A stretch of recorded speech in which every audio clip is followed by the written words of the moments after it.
All right, let's do this. Let's do it. What's up, everybody? Welcome to Indie Game Business. My name is Indy, and that guy way over there, that's Mr. J right there. And in the middle, we have Adam Creighton. How's it going, Adam? Good. Thanks for having me. Thanks for being here. Yeah, thanks. What's the mug? Let's see the mug you're drinking from. Oh, it's a Jack Skellington mug. Ah, Disneyland. Did you get it at Disneyland? I thought he was going to say it was Jack Daniels in the mug. And I was like, It's, you are in Texas, Adam, so we'll... it's 5 o'clock somewhere. Yeah. 5 o'clock in the morning somewhere. Learn it up on Jack Daniels this morning. You understand. So, let's do this. He's like, I have to deal with Jay. Let's drink some Jack. Jack and Jay. That could be a new show right there. It's you drinking Jack Daniels, Jay. Jack and Jay. Because I can't do bourbon. I don't do that much liquor anymore, but I really can't do bourbon. Yeah. Bourbon will knock me over. It's not a good thing. That goes badly quickly. Yeah. So, Adam, welcome. Thanks for coming on. You know, I really appreciate that. We're trying to do everything we can to get the word out and share some knowledge and The knowledge. You know, help indie developers, but then, you know, especially in this case today, you know, everybody in the industry. So so we're going to be talking about the importance of having mentors and how you do that and why you do that and all of that kind of good stuff. But before we get that far, we have to start off with our favorite question. How did you get into the industry in the first place? And then walk us through your career. Yeah, you bet. And what you're doing and all that good stuff. Oh, yeah. I got lots of good stuff. So I was not in games, I don't know, 14, 15 years ago. But I've always been a lifetime gamer. And so I wanted to be a part of the industry that I enjoyed. So I started out in, I guess it was around 99, 2000, getting trained as a voice actor. So I could do stuff in video games and animation and that kind of stuff. And it turned out that wasn't enough for me. I wanted to get into video game proper. So I was working with some people in town that had been in the game industry for a long time. They helped me put together kind of a 3-year plan to get into the game industry. When you're outside the game industry, it's tough to get in. It's all about people you know, and there are smaller circles. And it's getting a lot better now. It honestly is getting better. But going back, 19 years ago or so, it was tougher. And so I kind of put this 3-year plan together. Got my initial job with Emergent Game Technologies, who made the Gamebryo game engine. So I moved out to North Carolina, started doing that stuff. And then went from there. One of our clients, our customers, was Disney. And I'd known Warren Spector for a while. So when I left Emergent Game Technologies and wanted to come back to Austin, he brought me back to Austin for Disney Epic Mickey. So I worked there first as an associate contract producer, moved up to a full producer full time, did a lot of stuff with systems and tools and animation and visual effects teams. And then when I left Disney, I went over to Panic Button, initially as a producer and then as a business development head and studio general manager. And then the rest, as they say, is still going. I don't know, or history. I don't know. There's a phrase there somewhere. All right, so we may have talked about this earlier, but I didn't realize, or I did, and I have now forgotten, that you were at NDL, because you were literally down the road from me when I was at Octagon. Right.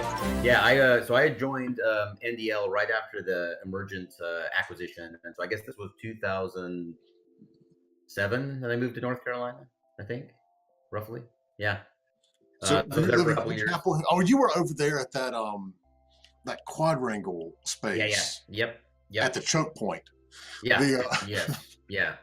It's it was a great but we moved from Austin to there and then back. And I like the North Carolina area a lot, but I like Austin. Austin's got a great game development scene, which is nice. So I've been here now for the last 9 years. That's awesome. I constantly forget these things, so that's the reason.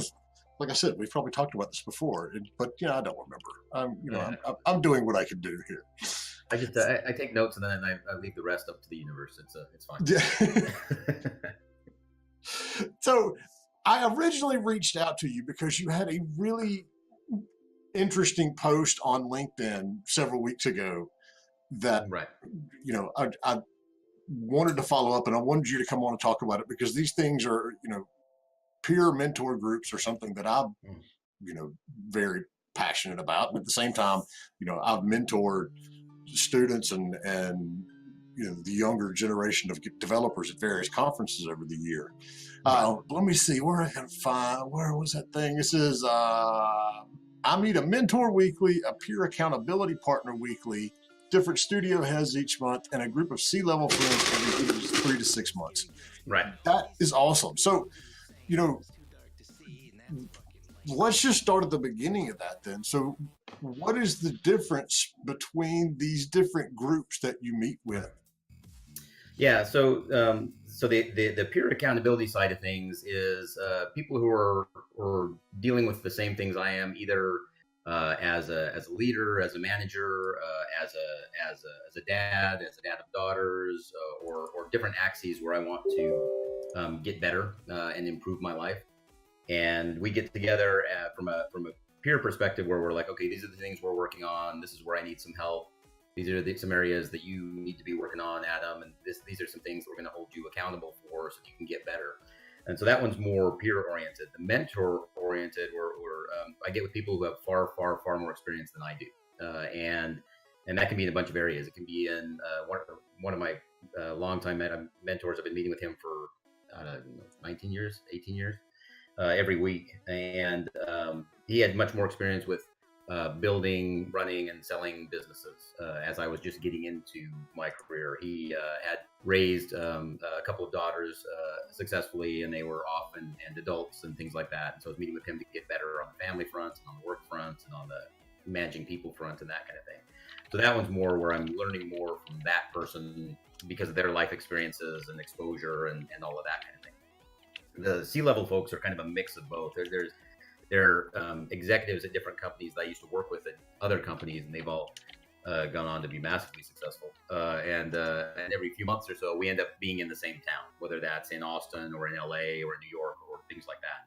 So we will get together and catch up, and that's a mix of accountability kind of peer stuff, but also big gun. Hey, here's stuff I'm learning at this level as an executive at financial company XYZ. And so that one's a fun mix of learning from some of the best that are on Fortune 50 companies and things like that, just because we've had a relationship and have grown over time. So at a high level, that's kind of how the different groups break out. So how did you, where did all this come from, basically? Where did you get the idea, or, is it something that you've wanted to do for a long time? And you obviously, you mentioned that you've been meeting with one of them for 19 years now. Yeah. But, is this a strategy that you picked up somewhere, or, what popped in your head and said, okay, this is something that I need to, really go and do? Yeah, well, there's a couple things. So this started for me back when I was in college. I was with a religious on-campus group and realized that I had a whole bunch of growing and maturing to do, and I wasn't going to be able to do it alone. And I had an advisor that was really good about, hey, look, I'll meet with you on a weekly basis as a mentor, but you also need to make sure that you get together with people that are struggling with the same things you are, that also want to be better. One of those people is actually now my brother-in-law, because actually he and I became friends and best friends before I started dating his sister and then got married. That's a whole different level of accountability partnership. You're meeting with your girlfriend's brother.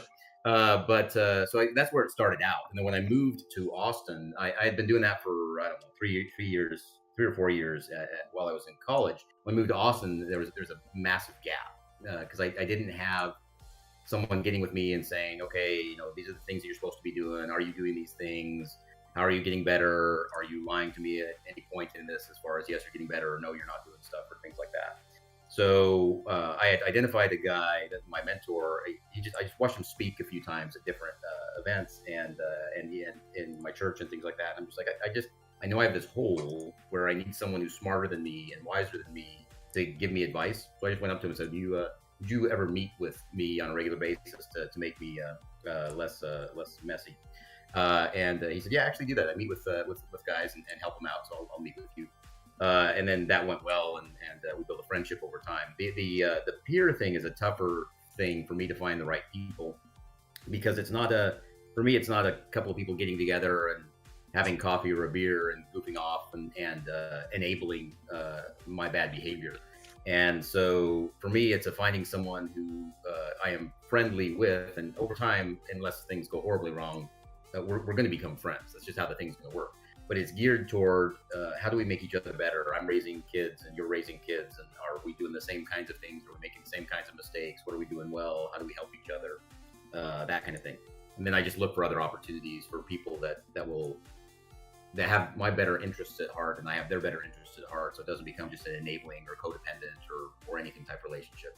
And I overthink everything, so I also overthink everything. So you double and triple book everything like I do, and then put your little note down beside you on the desk so you don't forget. And that's the same. I'm very familiar with that method. I'm glad it's not just me. No, it's not. But you know what? And that's where I learned that I'm not completely crazy, is through some of the very same mentorships and meetings and talking to folks. And they're like, no, that's not, completely normal, but I do it too. And it is. I mean, I think people tend to dismiss or, avoid getting out and, admitting that they may have a fault, or even if it's not a fault, it's, I don't know as much about this area as I possibly should. Right. And, through some, personal stuff and professional stuff that's done in the last 2 decades that I've been doing this, I've gone and talked to people, and I'm like, okay, I'm going through this, here's the situation, and completely normal to me because this is the way it's been forever. And then you get other folks that are like, that's not normal. That's, and they know it's not normal because they've done, they've had it gone through something similar, or, they are a trained professional and they know for a fact that it's not normal. It's, those things are very important. And, so being able to, one, admit that you don't know everything is key. You've been doing this for 15, 20 years. I've been doing this for 20 years. We know that there are things that we don't know about. I mean, whether or not Indy knows it and realizes that, he's been a huge mentor to me over the last year, because as much as I know about the business side of these games, I knew nothing about streaming. And that's the reason I reached out to him in the first place. Yeah, and you've helped me out with a ton of stuff as well, for sure. So I guess we've mentored each other back and forth. Nice. Hey, Sean, I just saw that pop in there. How you doing, man? Welcome to the show. So, I mean, it is very important to, it's almost like you have to have a level of confidence in yourself to admit that you don't have a level of confidence in yourself. Yeah. And Absolutely that's true. what it takes, for you to sit down and say, okay, look, this is what I'm going through. This is the problem that we're facing. And have you done anything similar? Have you been through anything similar? What kind of insight can you give me into how you might have handled this? Those are all very, very important things, whether it's on the business side or the personal side. And, Right.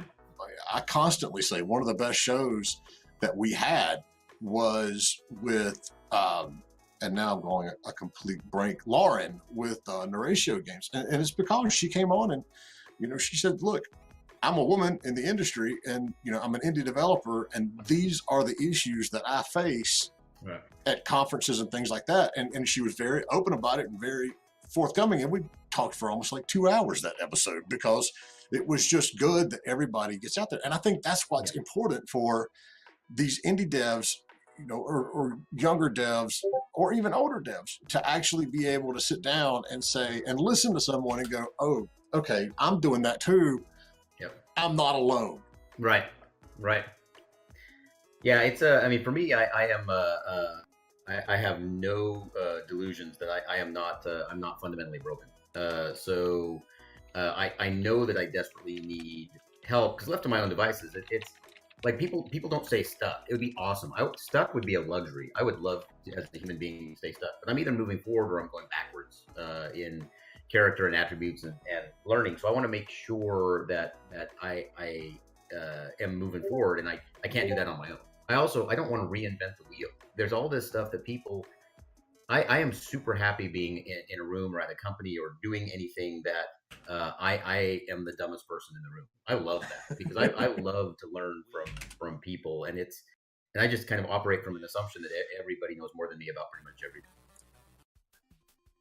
It actually is. That was one of the biggest changes to me when I went from being an employee to being a consultant on my own to then actually having employees. And we used to joke in our meetings, and we still do. It's like, well, Jay, what do you want to do about this? I was like, I don't know. I'm not in charge. And they're like, yes, you actually are. That's the part of having your name on the company. That's, yeah, you actually are in charge. It's like, well, I don't want to be in charge. That was never part of my plan, to be in charge of anything. Yes. Right. And so you just kind of have to admit that you don't know, absolutely everything, and that, you have a trustworthy group of friends or acquaintances that you can go to and say, okay, look, y'all want to get together and talk about this, and you can do it, like you said, either through, a weekly or monthly call, or you can do it, at GDC when everybody, right. The world's going to be at San Francisco and together and all that sort of good stuff. So yeah. Oh yeah. There's a lot of options in there for when you do it. And sorry, my Discord is blowing up and it's driving me crazy at the moment. In a good way? Well, yeah, it's folks in the chat, but I just switched the notifications to my ear, so the whole time we're talking, I'm getting ba-doop. Just turn off them sound notifications. I'm working on that part. So you can pretty much right-click on the server and just say mute server. That should do it. Oh, see, you see the things I learned from. It's because I had noticed that there was no general chat in the indie game business Discord, so I made a general chat where people can just talk about whatever. Oh, nice. So I was just doing it just to annoy Jay in the first place. I'm like, make these notifications really loud. No, I don't have that power. But it's good to have goals. It's good to have So, all right, you talked about who you're meeting with and how often you meet. So how are these meetings structured? Do you go in with an agenda? Does everybody have something they go, okay, this is what I want to talk about this week? I mean, how do you go about organizing and structuring these things? It kind of really depends. For me, it depends on where I am in the in the space of the relationship. So early on, when I start these things, they tend to be a lot more structured. Or if I feel like we're getting off rails a little bit, or it's becoming a little too enabling, or things like that, and I can move it back to structured, because it really is when I start these, I come up with a list of things like, okay, here's things that I need work on, and here's things I'm doing well that I want to keep doing better, and I need some tools for that. But I also don't want to become comfortable or arrogant in those things that I know how to do. And I want that person to hold me accountable, and I also want them to say, okay, have you lied to me at any point during this stuff, which is honestly the harder one.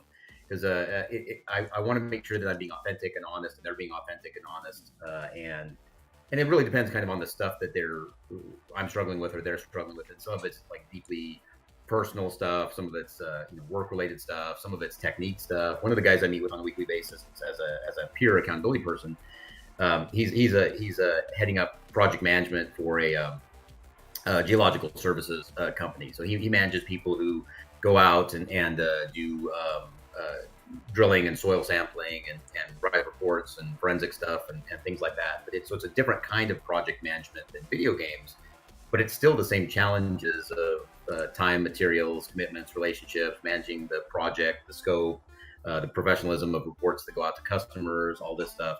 So we have a lot of the same things to kind of talk about as far as taking care of people, but also driving people forward, and everything is a product, and how do we improve the efficiency of the process? Because I am a huge supply chain junkie. I am always fascinated by learning new supply chains and where products go and when things come into the pipe and how do you min-max those things.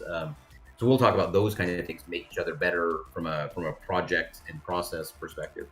I've got another guy I know who works for a company that manages multiple restaurant chains, and he, like a lot of what he's an operational manager. What he does is he finds the most efficient way to not only take care of his people, but to get them that max amount of time for even on the prep counter to getting stuff to a customer, to things like that. And things like, okay, this is taking you 17 seconds, but he'll challenge the team to get it to 15 seconds because you do that for 2 seconds times 18 people times 14 hours times 36 outlets, and that increases the things you're able to get done and people you're able to help. So we'll talk some of those process stuff and things like that. But along with that is, how do you take care of people? How do you motivate people, hold people accountable, not abuse people, not coddle people? How do you avoid all of the extremes that aren't good?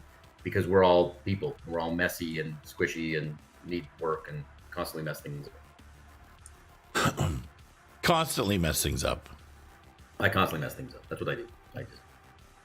But like we I said, create work for myself and other people. That's my goal. That's it's job security. It's like we said, though, you don't learn anything when you get it right. You only learn things when it goes, wrong, goes sideways. Yep. all of that sort of fun stuff. Yeah. So yeah, just quick reminder: if you've got questions for us or for Adam, throw it out there in chat. We're here to educate and answer questions at the same time. So, I want to say we've already got into this too, but other than what you've stated, I mean, are there other reasons for getting out and doing this? And I'll, bookend that with, how should someone, starting from ground zero, go about building, some of these groups for themselves? I think for me, it was kind of doing an internal survey of what are the things I need some help with. And so some of those were like personal things as far as like character attributes. Some of them were, hey, I'm about to have kids and I should probably meet with someone who has kids and knows some stuff that I don't know. And some of them are just are things only get better. Like I said, as being a business guy or running a company, or working with some of my strengths, which are also my flaws in managing people and that kind of thing. And then it's looking at like what people are out there that I have some sort of relationship with, that I can talk to and say, okay, is this a thing that's interesting to you to meet with me, so that I can get some understanding and mentorship in these kind of areas. And there's a bit of searching. I got really lucky with my current mentor, where I just had a sense that this guy might fit, and I went up and said, do you do this kind of thing? He's like, yep, I absolutely do this kind of thing. And we got together, we realized we had all sorts of common interest stuff, in addition to all of this stuff he was able to mentor me on, which made it a much faster relationship. I've met some other people and I really believe people should always be mentored. They should always have accountability partners, and they should always be mentoring. And that's it's a thing, and it takes a lot of time, and you got to find the right people. And I've had some relationships on the accountability or mentoring side that don't go very long, because it'll be a non-match mutually, or someone doesn't want to grow or learn in a certain way, or that whole, hey, you've asked me to hold you accountable on some things, and that part of the accountability where I ask, have you lied to me at all? They don't like that at all, because it's a very meaty, painful thing, depending on what they're trying to get better at or struggling with, or that kind of thing. So sometimes those will flame out, because for these things to work, it's got to be very authentic. It's got to be honest. It's got to be transparent without being overly transparent. I mean, there's some rules around that too. But I think it's finding a person who's willing to make me better. That's kind of what I look for, and someone that I can help too, because I don't want it to be just me sucking the life blood out of somebody else and not giving back at all. And even my mentor now, like he's definitely still my mentor, but he'll talk about that there's a big chunk of our relationship that's much more accountability oriented, where we kind of strengthen and sharpen each other for how we behave at work or in the community or with charitable stuff or things like that. So it evolves over time. And then there are times I've met with a guy that I was mentoring, and I was like, holy cow, I'm learning a lot from you. This is stuff I didn't even know was a thing. So I love the challenge aspect of that whole "have you ever lied to me" thing. It's like, oh man, I hate it. God, that I can't imagine. Just like, I think for a lot of folks, I'm like, I probably at some point, I'm sure I did, but off the top of my head, do I need to write them down in a list, or how are we going to tackle that aspect of it? Because yeah, I mean, it does. It's one of those things that it's like going to therapy in some sense. If you're not going to take it seriously and you don't want to do it, it's almost like there's no point because it's not going to be real. You're not going to get the answers that you need and the support that you need if you're not committed to it. Right.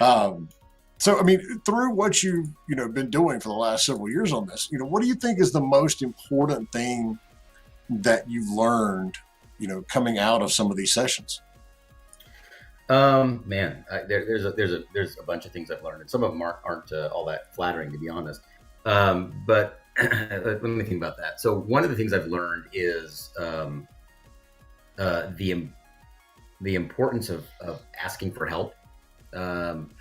So, like I said, I really believe that people are just fundamentally left to their own devices. It's going to go bad. And so we have to work with each other to try to make each other better. But it also means I've gotten better about asking for help when I just feel either there's something that I feel like I'm not able to improve myself, or there's something that I'm involved in life or professional or whatever else, and I just feel helpless about. It's one of those things I've gotten better about. Everybody needs help, and so it's okay to ask for help. That's been a really big one for me. The other one that I've looked at and has become part of my regular accountability and mentoring side of things is there's this truism that our strengths are our weaknesses, and they're the same thing. They're just how they're exercised. And as an example of that, and I've said this before, I think in a couple of talks, but one of my character traits, let's call it trait, is I don't care what people think of me. I don't get value in somebody saying, oh, good job, or oh, I don't like you, or things like that, because to me, I have intrinsic value as a created human being, and so all the stuff I do should be an expression of that. So people's opinion doesn't affect my sense. Now, that's a strength in that I will make decisions and do things that I think are for the betterment of people and the betterment of companies and things like that. It's a weakness because if I'm not careful, I will steamroll people. I will miss feedback from people. I will ignore course corrections. I will be more forward with people who are more fragile, and I need to not do that because of their personalities or things like that. And so I've tried to make those things more explicit with my accountability and mentor and peer folks, because it's one of those things I want to constantly get better at, and I'm never going to arrive. So it's a constant thing where I didn't need to be moving backward. So those are a couple of things I learned. That was very rambly. No. We ramble and we digress, and we do a lot of those things. And so it's interesting that you mentioned that, because I'm very much the same way. It's if you tell me that you don't like me, it's get in line. That list is pretty long at this point. And, it is a bonus in the fact that, you don't get kind of beat down by, for example, reading the comments on a game that you just created, or, which is, God, it's one of the worst things in the world. And, if you go and you read, it's like when I did my first games, I had already been in the industry for 10 years. But in terms of a game that I was deeply involved in from day one, I learned real quick, don't go on the internet and read the comments, because that's just pattern for depression.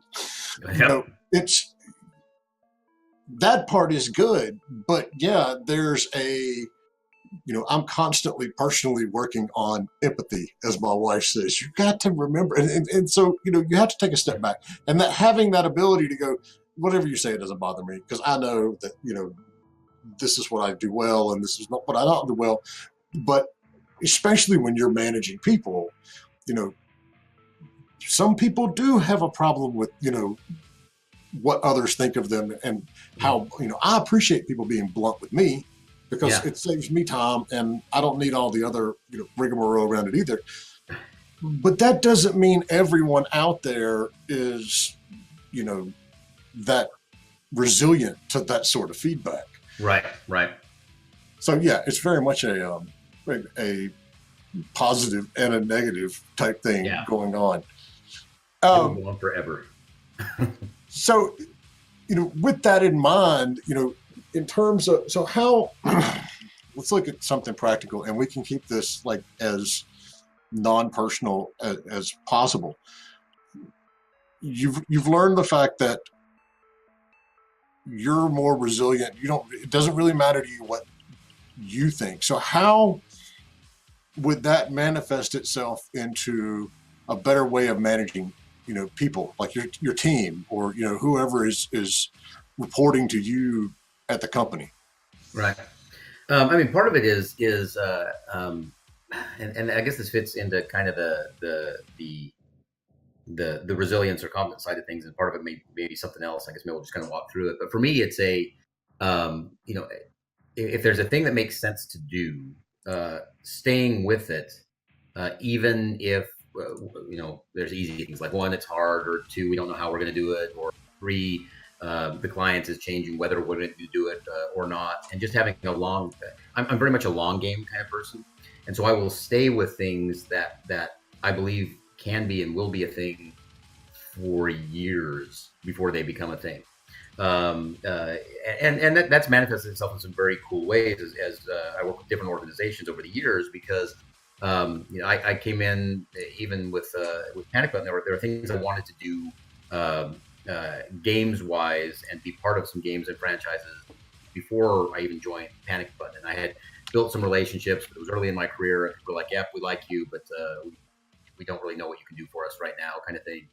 But I maintained those relationships, excitement about the property, and did stuff for years and years and years. And there are games that are going to come out this year that are things that are 10 years in the making. And I would work with my teams across different companies as I tried to make these happen. And now they're going to come to be, but it's also just staying with it, where I would get feedback like, "Hey, this isn't going anywhere. Should you spend your time elsewhere?" Or, "Hey, Adam, as you do this, you're stacking more and more stuff that you're playing the long game on, and that's creating more and more work and more overhead for you.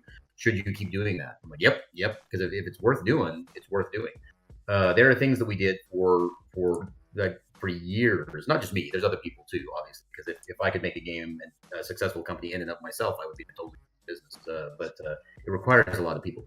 But there was a thing that we did that we just stayed with for years, and then that led into all of the stuff that people have been able to see and enjoy from Bethesda, from Panic Button, as far as like Doom and Wolfenstein 2 and other stuff. So I think playing that long game from a resilience perspective, and having the patience when people are like, I'm kind of done with this. This is a lot of stuff. I don't know if I can keep doing this, or should we be going after this other thing, because this other thing seems like it's more likely, but it doesn't meet all of my criteria for quality product, quality partner, high visibility opportunity, and so I stay consistent with those strategic goals that are things that I've brought from company to company to company to company, and built and refined those things.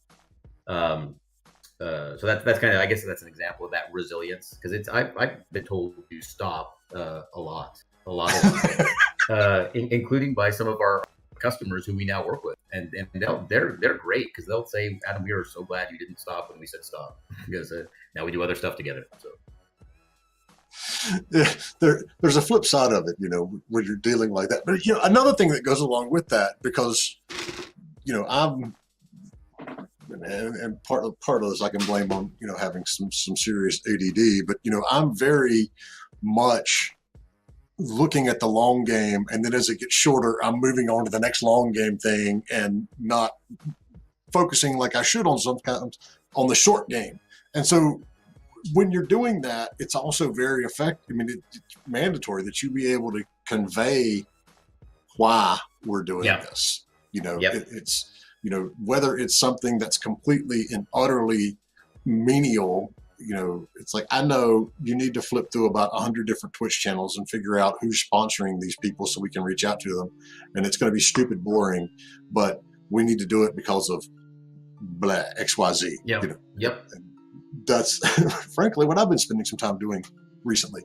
But, you have to be able to convey that and let people understand throughout the process of, you're not just completely off your gourd.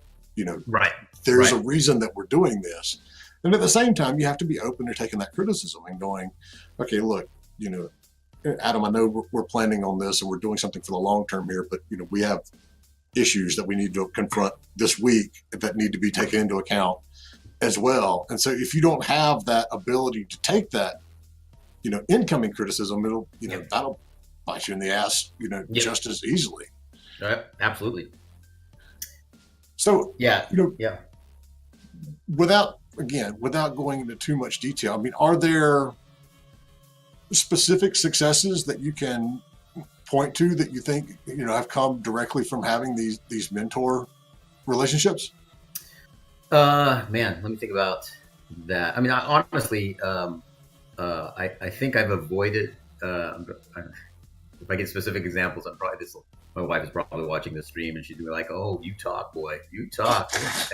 But I honestly think there are some mistakes I avoided. We talked about my mentor who raised a couple of daughters, and I have daughters and a son. And so before I had kids, I was meeting with him, and he was further ahead of me. So he was able to talk to me about things that do and don't make sense in parenting, about holding on to some things that me as a person who's a fixer and a process guy and hey, there's a list and you go through this and you do what you say and say what you do and all that doesn't apply to parenting. And that I had to be a lot more flexible, but also I would be able to bring certain scenarios to him that I was frustrated about with one of my kids when she was younger, and was having she was having some issues with truthfulness and lying and things like that. And he had gone through that with his kids, and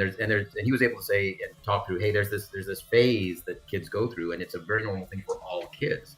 And so this isn't a unique thing. And I was all upset, like my child's a liar. I'm raising a liar, and I have to fix this so that she's not a liar, and so that people love her later in life.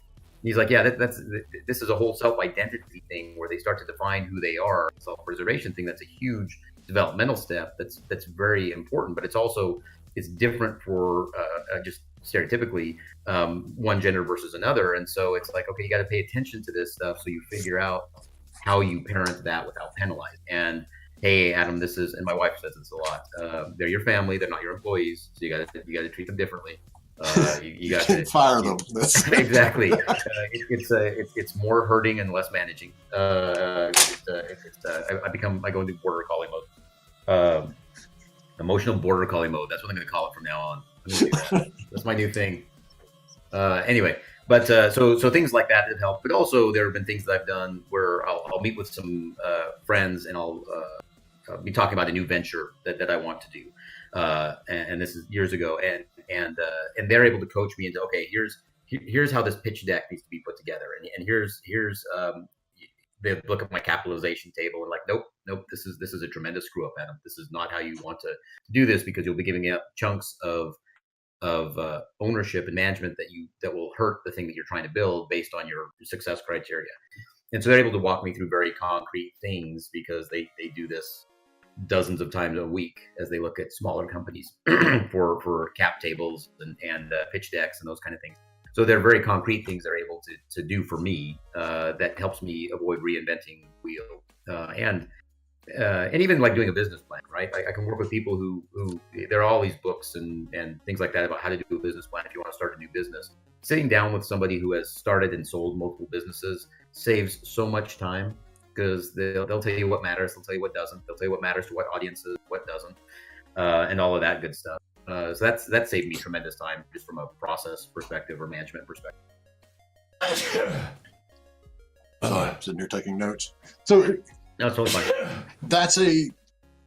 Being able to bounce those ideas back and forth is key, and especially when you're talking about going into areas that you're not overly familiar with. I know this from both sides of the world, like this. So I'm going to shamelessly plug our conference. We've got a online business matchmaking event coming up in April. I've managed conferences for developers and publishers for 20 years. I've never run one, so when we sat down and I said, okay, this is something I really wanted to do, I probably should have gone and, reached out to a peer group, but what I did instead was, created a survey and sent it out to a bunch of developers and publishers and said, hey, Test. Oh, what do you wow. want out of something like this? It's that sort of way. And being able to get that feedback is key, because if you operate in a bubble with everything that you do, you're going to have a problem sooner or later. Yep. Something's going to go, sideways. Yep. The other thing is, and I see this from people coming to me as well, you may be sitting there, and I don't mean you, Adam, but I could mean you, who knows, and trying to struggle through, okay, how exactly should I build, this pitch deck or, this proposal or something like that. And you're going, around and around and around with it. And, somebody asked me and I'm like, oh, well, here's our little infographic on it, or here's a sample one, go with that. Testing. There's benefits to having these peer groups and to talking to folks about, challenges that you're facing that go beyond just, reaffirming or talking through issues, and that's really actionable stuff. If you can talk to someone, like you said, who does a lot of investments, and they can say, here is exactly how you need to lay this stuff out, that's going to save you a ton of time just on that task, much less the fact that, you're getting feedback from someone who actually knows what they're doing and, have done all this sort of stuff. Yep. Yeah. There's a guy, it's funny. There's a lot of people. The startup and new company scene in Austin is pretty phenomenal. And there are these different pockets of support groups that do some amazing stuff. There's a guy, like, I don't even meet with him officially, which is probably a pure idiocy on my part. But he's this guy who he's been at Paul O'Brien. He's been in the startup scene for quite a while on the West Coast and in Austin and in the far north below Canada and everything else. And he is a guy who will share all sorts of information when people ask questions. And he's just super generous and super explicit about his feedback, and he's very crisp. He's very funny, but he's also non-penalizing. He's non-cutting. So it's not like he's sarcastic or putting people down or, oh, look at me, I'm smart. He's just sharing. And he also has a non-protectionism about the information he shares, because he's very explicit that it's I'm not giving away my ideas, and ideas are a dime a dozen. It's all about execution. And so he has no concern about sharing ideas, and he'll explicitly say that. He's like, yeah, and he'll even post things on a regular basis, like, hey, here's a startup idea for whoever wants it. Throw it out there, just because he's recognized a need, but it's not a thing he's going to go after at all. And he'll just do it on social media or whatever else. Is like, I just have this idea. It's a need, and he's absolutely right. But he'll put some teeth around it, like, why the need. Going back to what you said earlier, actually, that was something that is really important. The why is critical for me. And that's one of the things when I was talking about that, playing that long game, or why we do new projects or that kind of thing. I want everybody that works with me across all of my companies or my relationships to know the why, because I think that makes all of us better. It makes all of us pull toward a common goal and understand the thing we're doing and why it matters. An example of that, just kind of a high level, is we had done Rocket League for Xbox One with Psyonix, and I really wanted to do Rocket League for Nintendo Switch, and we had visibility of the platform before Psyonix did, and I wanted to bring that title to the platform, and we were able to over time make that happen, which I'm really, really excited about. They're a tremendous studio, and that brand is amazing. And then as we moved into the stuff we were doing with Bethesda, that initial project, that Doom 2016 for Nintendo Switch, was one of those very, very long game kind of relationship things that took years and years and years and started there. But the reason that I wanted to do a game like that, and I told the team this, was I really want to do a title that we put on this hardware that people say, what? Followed by, of course, that makes total sense. And then the next step of that, when I went after Wolfenstein 2, is Doom is an extremely technically and thematically challenging title, especially on that hardware. So I wanted something more technically challenging and more thematically challenging. And I basically got a gift in that it happened to be in the same family with the people that we're already working with, and so we were able to do that. But I was very clear with the team that part of why we do this is is we do this thing and it surprises people, and then we do it again, which builds the consistency. But it doesn't just do the same again; it makes it harder. It does more. It showcases the talent of the people on the floor who are doing the work, and builds a story that doesn't need me to tell the story. Which is the other thing that's really important to me. I can say all sorts of stuff about the stories of things being successful or not, or blah, blah, blah. I try to work and create things or be a part of things, contribute to things so that they can be successful without people having to say, this is amazing and this is a good story. It goes back to Kennedy. You know, he says, we're doing these things, but not because they are easy, but because they are hard. Right. You know, if you don't continue to push yourself, either, you know, intellectually or technically or in a business aspect of this industry in particular, you're going to fall by the wayside.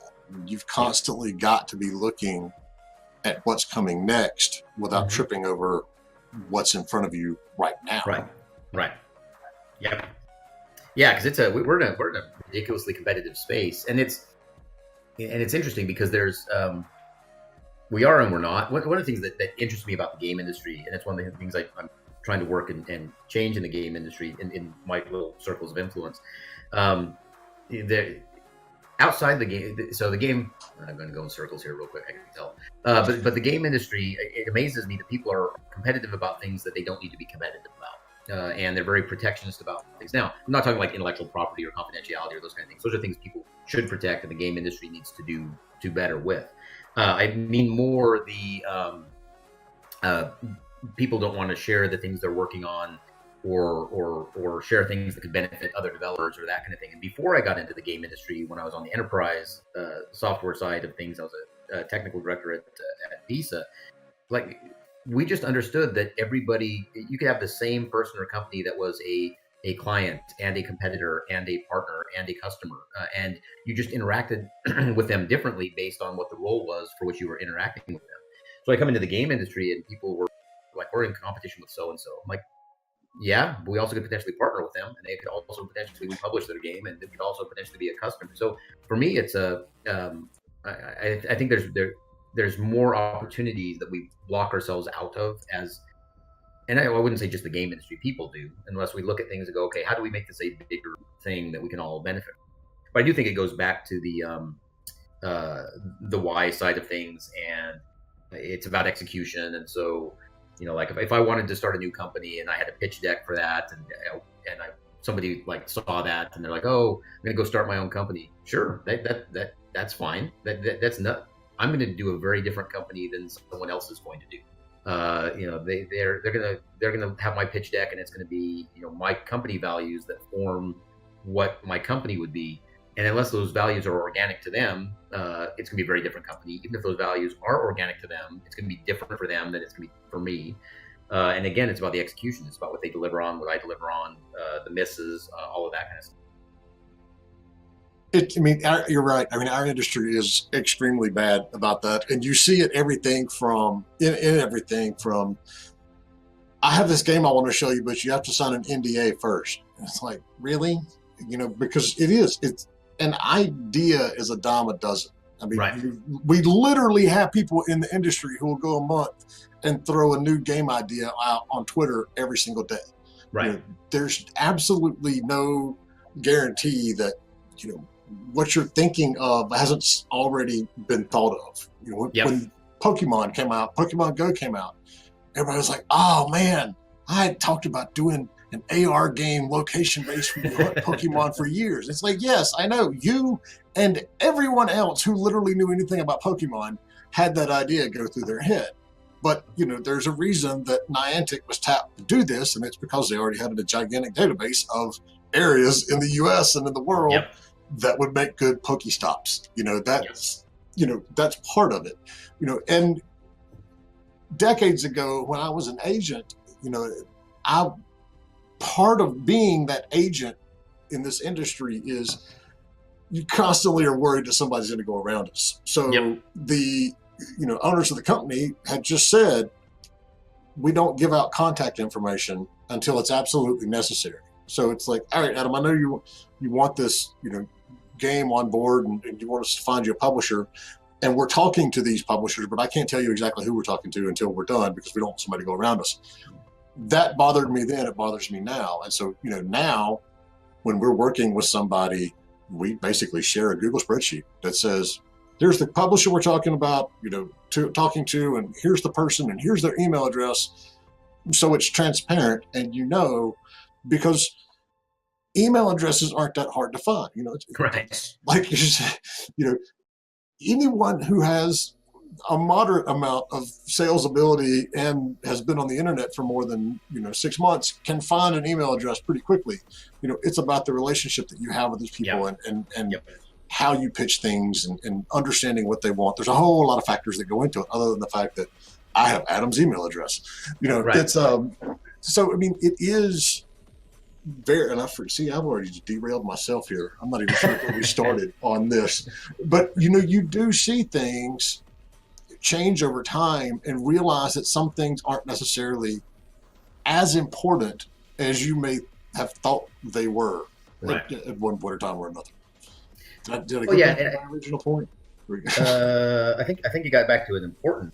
I'm not sure it was the original one, but that relationship. I'm glad you said that. The reality of it is and it drives me nuts. Like I will get emails and people are like, hey Adam, we have this list of 500 emails that are going to be really useful to you. Would you like us to sell them to you? And I'm like, you're evil people, and no, because like that's so skeezy.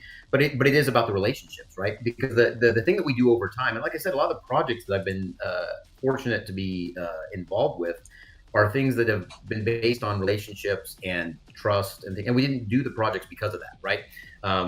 We didn't do projects with friends because they were friends, because that happens a lot in the game industry. It goes badly because they're doing it for the wrong reasons. But when something comes together and makes business sense, and it's someone I have a relationship with, it's so much sweeter. Like we're so much more excited and invested in it because we've wanted to work with each other for 8 years, and now we get to, and now we get to make this thing happen.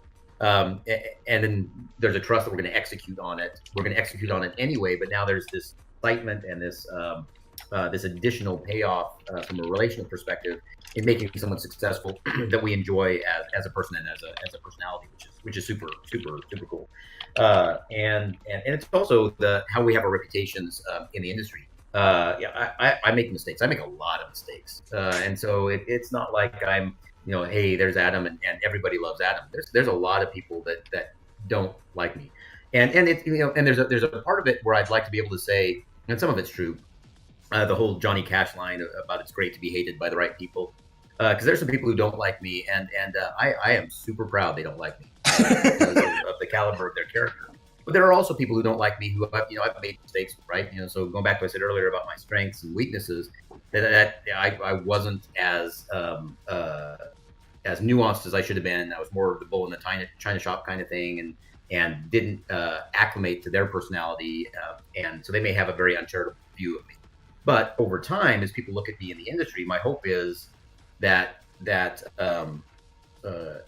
people look at kind of the common thread of what Adam Creighton is about, and that's good, not from elevating me at all, but just making sure I'm not going backwards. That at least I'm trying to go forward, and I'm going to make some mistakes and stumbles along the way, but I don't use those as excuses to say, okay, I'm going to make mistakes, it's going to be fine, and I'm going to make mistakes and it's going to hurt people, but that's fine. I'm going to make mistakes, it's going to hurt the company, but that's fine. You have to make some mistakes and go backwards before you can go. For me, it's always go forward and take care of people, do the right thing. And yep, there'll be mistakes, but those aren't excuses to lean into to do less than push myself forward. I'll just talk for me. Push myself forward. It's always good to be called out on your own bullshit. That's Oh yeah. And that's where the peer and mentor accountability side of things is good, because and my wife is phenomenal about this, because like I can talk to her about, I can be more authentic with her than I can, say, a colleague or a coworker, or in some ways even these peer partners that I've met with for years. And I can say something that I'm frustrated about and why it's dumb and what the impact is going to be and things like that. And she's very supportive and validating, but also at times she'll say things like, yeah, but you wouldn't want to say that kind of thing to them, or you wouldn't want to say that kind of thing publicly because it sounds arrogant or it sounds marginalizing, and so and she's absolutely right, but she's very good about calling me on my stuff. She's the ultimate mentor and accountability partner.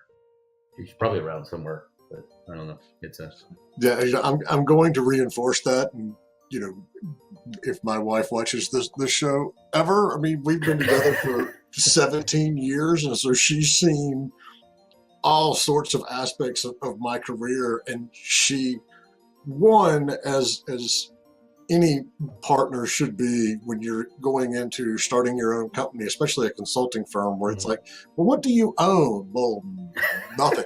That's I own a database. That's it's, she can be equal parts, cheerleader, you got this, you can do this, we believe in you, and the flip side of it is like, why in the hell are you doing that? And calling you and say, look, and there are people on my team that I have worked with for years who will testify this as well. She would call in to, when I was working at a bigger company, and have 2 conversations with people on the phone before she even got to me, because she was basically checking in and making sure that I wasn't being a raging asshole to anyone in the office. And so I knew if I didn't, behave properly, I was going to catch it when I got home.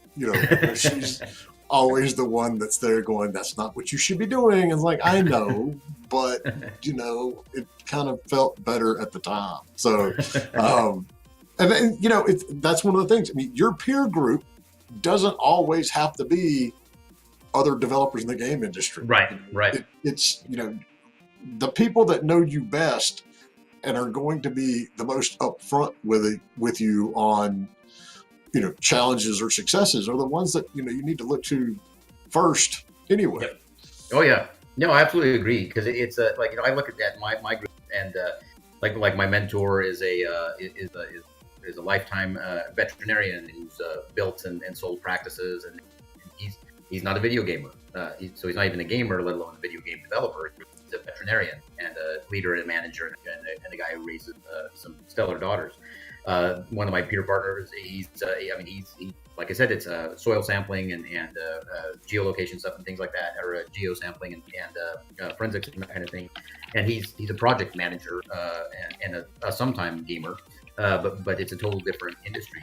A couple of the guys I met with yesterday who just called and said, "Yep, you're having some peer time right now because we need to lift you up and take care of you for some things that are going on in your life." And one of the guys runs a company that runs restaurants, and so he's an ops manager for restaurants, and he's a bit of a gamer, and his kids are all big time gamers. But that our connection is on the family side. The other guy runs a commercial company for everything from parking lot installations to residential and commercial cleanup and this kind of stuff. Total different thing, right? But it lets me learn stuff outside of myself. It lets them learn stuff outside of themselves because they don't have the same kids or the same number of kids, or they don't have the same challenges, or I don't have the same challenges as far as physical equipment that they have, because they have to worry about hundreds of thousands of dollars of trucks and oil rig or drill rigs and things like that. I've got all this virtual stuff and ideas and confidentiality that I have to be careful of, different than what they have to. That whole iron sharpens iron thing is a really cool thing where I get to be better because it's abstracted a bit, right? I'm not meeting with the equivalent of me across the table and saying, "So how are we doing? We're doing great.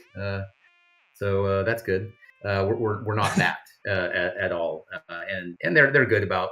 And again, it's both ways, right? Because I want to make sure when I have these relationships, they don't become just get together and have a coffee or a beer. Just let's enable our bad behavior or validate our successes. How do we make stuff better? It's kind of like an ongoing lifetime postmortem. It's like, what did we do well and how do we keep doing it? What did we do badly and how do we not do that next time? Oh, we did it again. Now we really got to double down and figure out how we fix this thing next time. We did it again. We really got to figure this out. But in a non-penalizing, hey, we love each other and want to make each other better kind of way. You brought up something that's very important that I had forgotten until you just brought it up. you talking to people who aren't in the industry can be even more valuable than people who are. Yeah. Because you get to learn a different way of doing things. You know, two of the dads at my son's school that, you know, we do this sort of informally as well. One of them runs a ziplining business. Nice. And the other is basically a stay-at-home dad with one of the most creative and off-the-wall streaks I've ever seen, and that's why he's so entertaining. But his mindset to everything from how you structure your tools in your garage to how you raise a son are so different than mine.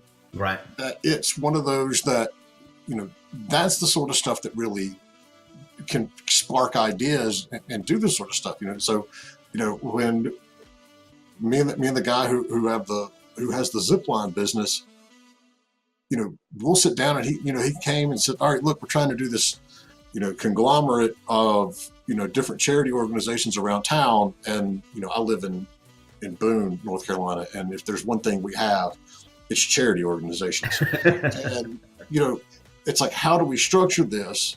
And I'm like, okay, well, you know, have you looked at doing a Google Doc, you know, or some of the things that we take for granted on the tech side, because we are such a technology focused industry. Right. Other companies don't, you know, other industries may not know about, you know. I'll ask him, you know, how are you doing so well on Instagram, or what are you doing on social? Or are you using these kinds of tools? There's a lot of things that you can learn. And I'm always fascinated by other business models and other, you know, industries. It's like, so how does garbage collection actually work from a business point of view? You know, that's the sort of stuff that I will totally get into and geek out, because you never know. There is, you know, quite possibly some really good stuff that you can learn that has nothing to do with the video game industry. Right. Oh yeah. No, I totally agree. I love other industries. I am fascinated by other industries.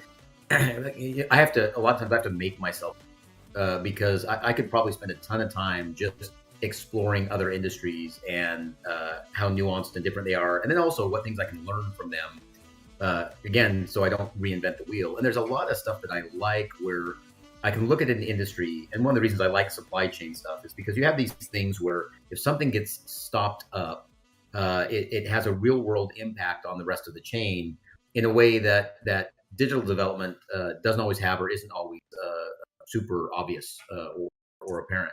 And it lets me learn about stuff. I have to be really careful, hold myself accountable, so that I don't go down a rabbit hole, because I will do that very well as an individual. I love going down and exploring stuff, but it's also something I do as a fun kind of thing too. So it's like, some people read books, and I do that too, but I also will just drill down on supply chain management for widgets for Boeing or whatever. So fun.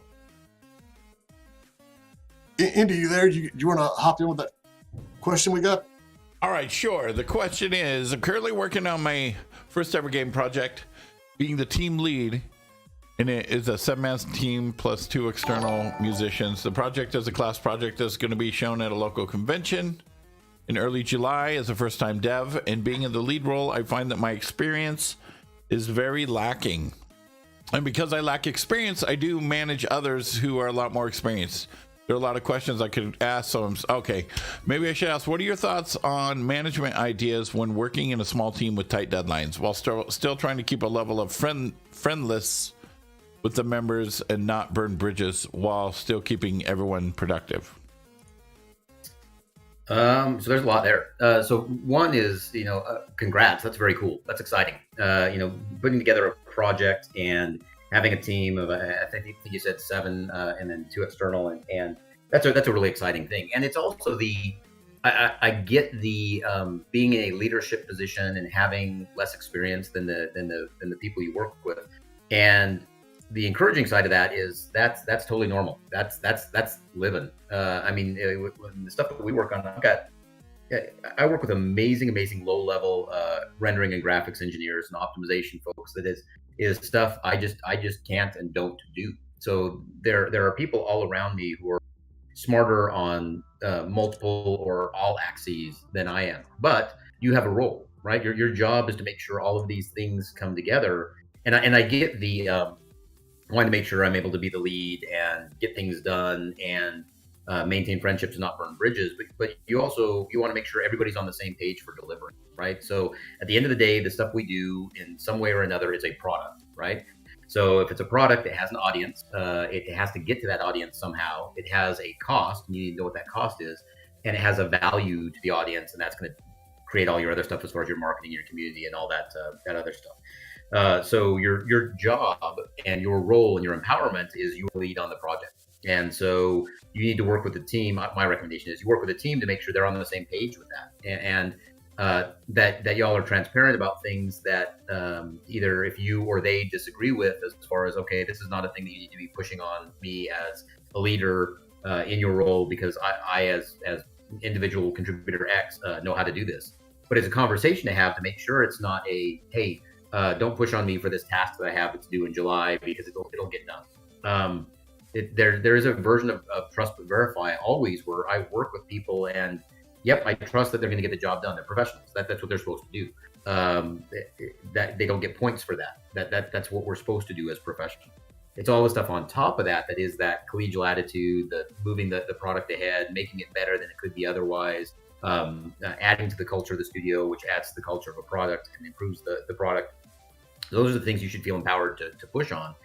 And again, not in a I'm the lead and therefore it's my way or the highway, but in a how is everybody on the same page? Having a frank discussion with people, having conversations one-on-one.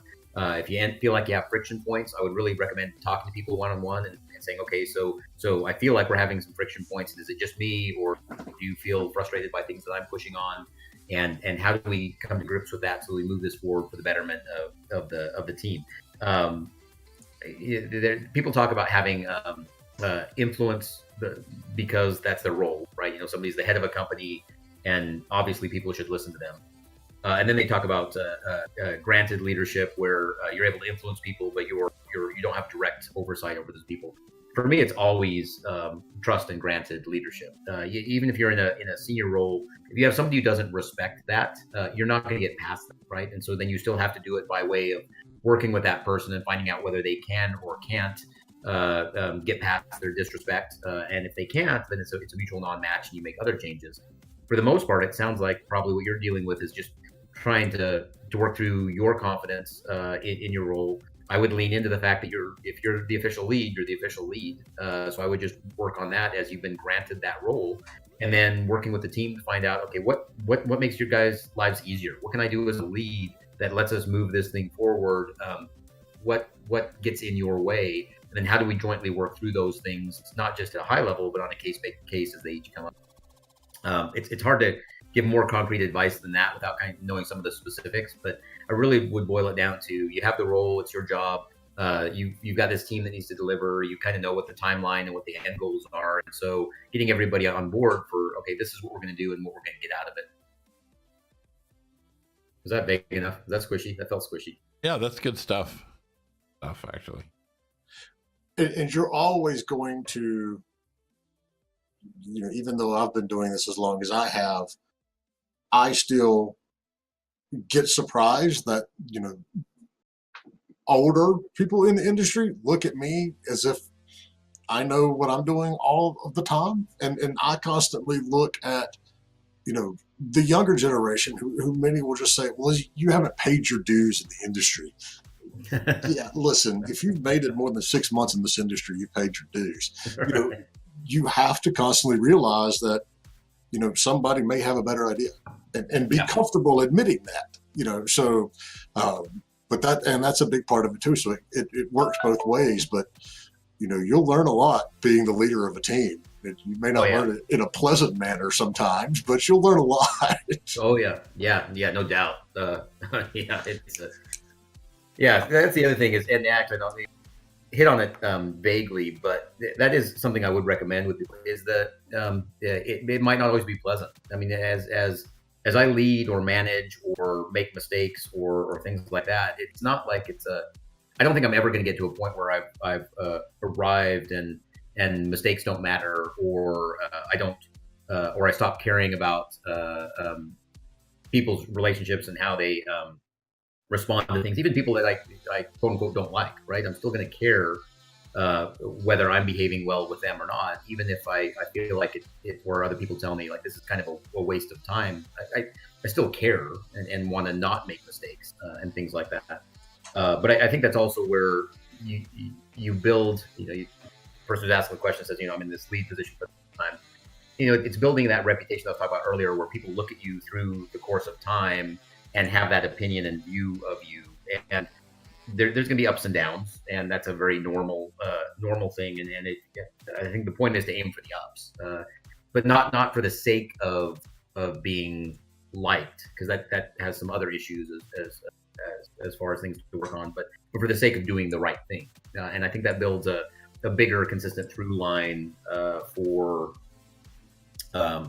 success and deliverables and building your own portfolio, not just in games you release, but portfolio of you as a person and skills and character attributes, things like that. I'm realizing like how much I talk with my hands. I never realized that until I have a camera. I'm like, wow, I talk a lot with my hands. It's like I didn't realize how much I fidgeted in my chair until we started doing this. And I watched the back of my chair like swivel back and forth on camera.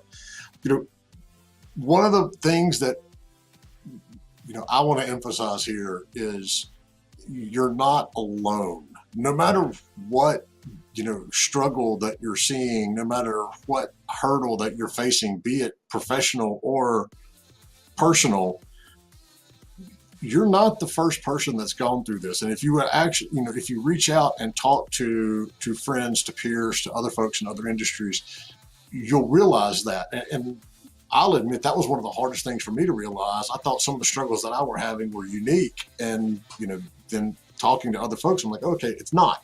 Right. When Adam and I can look at you and say you're gonna screw up as a project leader in this industry, we're not being negative. We're just basically telling you a fact. It is going to happen at some point. It may not happen now. It may not happen on the next project, but it's going to happen. And you just have to be ready for it, be willing to accept it, and be willing to critically look and say, okay, what went wrong here? Yeah. I've had it happen. Everyone has had it happen. This isn't an industry where you can get to the top and sit on your laurels for very long, because there's going to be someone else who's out there trying a little harder and doing something a little different, and that sort of stuff. So the main thing is for you to always realize, there are other people that have gone through this. I just need to find them and learn from them. Yeah. Yep. And it's and it's not just the game industry, it's any industry. You can go through some really bizarre stuff. I remember at a past thing that happened where just a very bizarre studio thing where they're just very negative, very abusive, bad culture kind of thing that was super attacking and damaging toward me and a ton of other people. And it was one of those things where I got into this spiral where I'm like, this is so bizarre and so unreal. There's no way this is actually happening or anybody has seen this before. And then people outside of me could see what was going on, and they would grab me and pull me aside, like, you're not crazy. This something like this happened to me before, and this is how it played out. And they were very real about this is how it played out, and it played out bad. And so they were very real about that was a scenario that could happen in this kind of ugly thing that I was going through. But also the encouragement of the, hey, you're not crazy, and no, you're not the only one that's gone through this, and no, you're not wrong to keep fighting it, and will probably suck for a long time, but you're going to come out fine on the other side. And I have advice and can help you do that.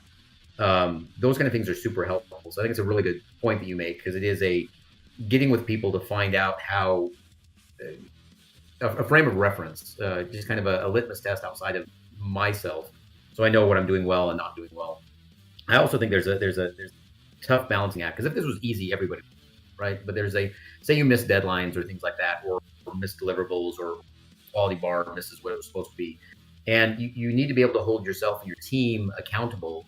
And there are people who are going to take that well, and there are people who are not going to take that well. And at a 30,000 foot level, you want to be holding people accountable, but not penalizing them and pushing them down. But that's not a clean binary thing. And depending on the personalities you're talking to, there are some who are going to be okay with that, and there's some who are going to feel like they're being penalized, and they're like, oh, I don't like Adam, he penalizes us because of the way he comes across. I remember doing a a talk to some folks, and I was really upset about some stuff that missed a mark on a couple of different things. And I remember coming out of that meeting, and one of the guys in the meeting is like, man, I love meetings like that. I am so jazzed. Like, I know exactly what we did well and what we're doing. I know what we need to fix, and it's a fixable thing. And like, I can start that now. And this is a super mature, long time game engineer dev. It was really encouraging, right? Because I was trying to do that balancing act of, hey, this is a miss. And if you want to have this high bar and high reputation, we can't have these kind of misses. But I was also trying not to penalize or dog on it or things like that. And I was backing up with data and all this stuff. And I was sure I had done everything wrong. And there were probably a lot of mistakes I made still. But at least I had one data point where a person was like, oh, like, that was awesome. Totally get it. Totally get where we fell down. Totally get where we can make it better. Totally get that you care and I can help make it better. It was a really cool thing. We don't get a lot of those. A lot of times it's like, oh, okay, we messed up, and Adam summarized we messed up, and now nobody's happy. One of the things that I like to do in situations like that, whenever you're going through something and it just seems like it's completely off the wall, and granted, I have spent 20 years in this industry and not any other industry, I like to think that we're just a tad bit more screwed up than some industries, or, you know, most of them sometimes. I keep a Google Doc. You know, it's like we had a client one time who would make the most outrageous claims on the phone. And the first couple of them, I was like, okay, whatever. And then it got to the point where I was like, you got to be shitting me. And so I would like capture these things in notes, because it's very real when you work in the game industry for a long time to almost get numb to crazy shit happening. Yeah. And you have to kind of take a step back, or you'll sit down, you know, like a year and a half later and go, why didn't I see this coming? And then you go, oh, wait, yeah, I did. Here's like, you know, 6 months of random, you know, shit that this person said and crazy things that are going on. You know, I have found, not even if it, part of it could be a CYA thing, you know, you need to cover your ass because somebody is going to throw you under the bus later on, but it's very important to try to, you know, keep things frame of reference. And so, you know, that way when you sit down with somebody and go, listen, here's this stuff that's going on, I don't know if this is normal or not, you haven't forgotten any of the stuff that has been going along, and they can sit down and go, yeah, you know, I had that happen, or no, I've never seen that. You know, it's nice to have that, you know, those notes to go back on at some point in time. Yep. Yeah. Well, it's also like it's kind of like the external peer validation where you can gut check as to whether you're crazy or not, because it's you know, the memory's not, you know, memory's kind of fallible, right? And so one of the things I like about notes, but also about peer accountability, is you get a few more people talking to me that say, okay, no, yeah, we remember this kind of thing before. We remember how this happened before, or, you know, we've gone through this kind of thing, and this is how we handled it. And, hey, and we had this conversation with you before, where you were in a similar situation, and it might have been like a dark period in my life, so I've got like blind spots about it, and I don't remember some of the details, but they do, because they were there on the outside, able to help, and so then they can give that kind of outside in. I want to say objective, but it's a different version of objective, where it's trying to give me clarity, but doing it from a place of they want to make me better, so they're going to hold me accountable for the stuff that's mine, or they're going to encourage me for the stuff that's not. And that's different than just being enabling, because that's the thing that I don't know that I've said enough. But when you have peer accountability or mentorship, or you're mentoring or discipling, or whatever you call it, it's really important not to get into an enabling relationship. And I encourage people to do a little bit of reading on just some negative relational things, just at a high level. None of us are going to become and shouldn't honestly become armchair psychologists or psychiatrists or things like that, because I think they're professionals who are doing amazing hard work in those areas, and I wouldn't even pretend to be them. But I do want to understand what is, you know, a codependent relationship. I want to know what is a usury model relationship. I want to know, well, before you even get to a Stockholm syndrome type thing, but what are the attributes of that for character and culture things in companies that I need to watch out for in individual relationships, so I don't get into just a peer thing. One of the guys I meet with as a peer accountability partner, we used to have 3 of us that met, and one of the guys would would never get better over the course of years, and he just became increasingly more destructive, self-destructive, but also started impacting other people around him and things like that. We had to make a change, and because it wasn't lifting anybody up, but we also, because of some stuff we were looking at, we realized there was just some stuff that we just were not going to be able to get through with this guy at all, and we had to, with the advice of some people that are much wiser than us, we all separately went to our mentor folks and said, hey, this is what we're struggling with. We've got this person who we're really close to on a peer level, and it's not getting better, it's getting worse, and we think he's narcissistic, and we mean, like, seriously, this is not a good thing. And we had some peers and some mentors who said, yeah, you can't help this kind of personality, and you've tried for 4 years, and they have to figure it out on their own. But part of how they figure it out on their own is they can't have the support net that they're just abusing, which includes you, Adam, and your other friend who's trying to help, and you have to make that separation. So which is kind of a quick, concrete story around what I was trying to say, as far as people should look a little bit about what kind of things are healthy in a peer relationship, in a mentor relationship, what things are not healthy. Because you don't want to create a thing where you're like, yep, we get together once a week and we drink, and sometimes we say stuff that matters, and most of the time we don't, and that stuff's fine, but that's getting together with a friend to have a beer. That's not getting together with someone to say, okay, this is what I'm struggling with this week. This is where I'm really kind of needing some help and some encouragement. And this is where I've consistently been fighting this thing for the last 6 months, and I need some way to break the cycle, because I'm realizing if the cycle isn't broken, I'll just keep fighting this thing, and it's not going to be healthy for me. That's a very different conversation that tends to freak people out around us. If I'm meeting at a bar or at a restaurant, things like that. It's like, what are you guys talking about? This is fascinating. Getting together with your friends and drinking is a form of peer mentorship. It is not necessarily the most efficient form of peer mentorship. It's definitely something to do. I'm a big coffee guy, and there is there's a difference between, like, accountability, and then there's, like, the blowing off steam, and then there's the friendship side of things, and those are just all different kind of relationships. And sometimes it's the same. Like I was saying earlier, people are customers and partners and clients and competitors all at the same time.